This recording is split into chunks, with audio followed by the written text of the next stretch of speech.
Guys, today we're making some braised beef shanks.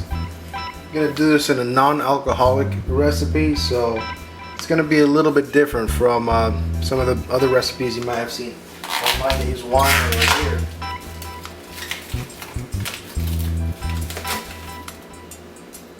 First thing you want to do is kind of sear these shanks, and got some hot coconut oil in here.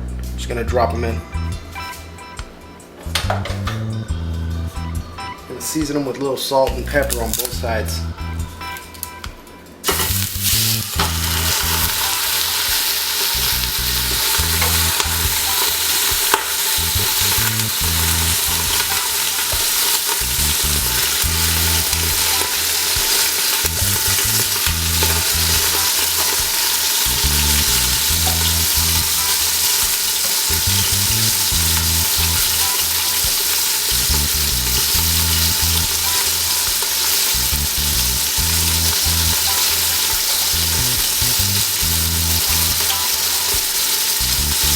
I have about 3 pounds of shanks, but you don't want to crowd the pot. So do 1 at a time or do 2 at a time. So you don't want to put too many in there where you're shoving them in or you know, making them too close together because they won't cook right.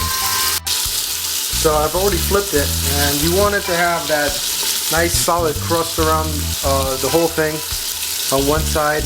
You know, a dark brown or brown is good, but you want it to be really sealed, so that as it cooks, you know, all those juices stay inside and help it break down. So while that's cooking down, I went ahead and chopped up some carrots, about 1.5 cups of carrots and about another 1.5 cups of celery. That's diced. And then I cut about 4 or 5 small to medium onions. And I'm going to make this kind of like a French onion braise. Usually I just use like wine or beer, but I want to try something different today, so I'm going to use a lot of onions and just some beer broth and see how that turns out. I think it should be real good. Okay, so what are you doing now? So I'm going to take this bacon, and we're going to do a different recipe. Instead of making it with alcohol, I'm going to make it like a French onion kind of thing. So I'm going to take this bacon and render it down after I'm done searing the shanks and fry all the veggies in it. That sounds delicious. So I'm going to have to chop this up and I'll be right back. So I've chopped up that bacon. You can see here it's got like kind of stripped squares. We'll use that to render down. Just wanted to stop and show you guys this part in the center of the bone. It's getting nice and soft as it's seared. That's the marrow. That's the best part of this whole dish. It's like beef butter. It's like the most nutritious, or one of the most nutritious parts of the animal you can eat. We're going in with the bacon.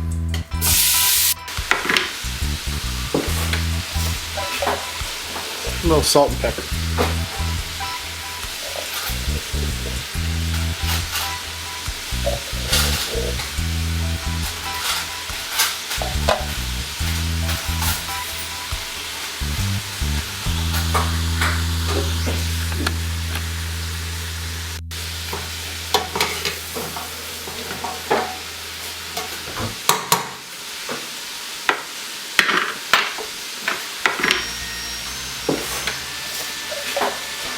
A little salt and pepper.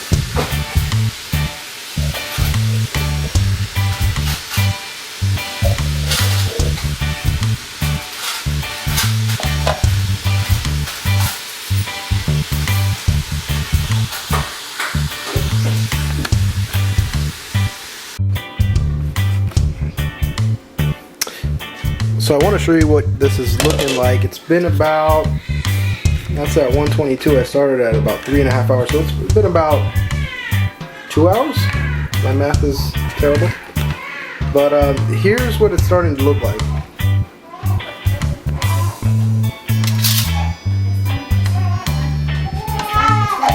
So this is getting really tender.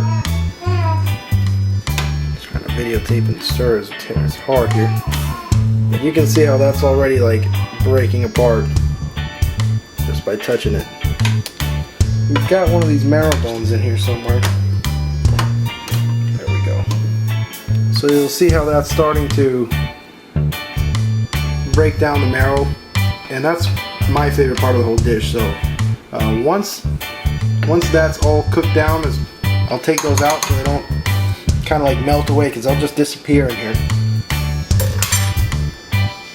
And then I'll continue cooking the meat by itself. Now, as an afterthought, or kind of a mistake I made in the recipe, I didn't add any garlic.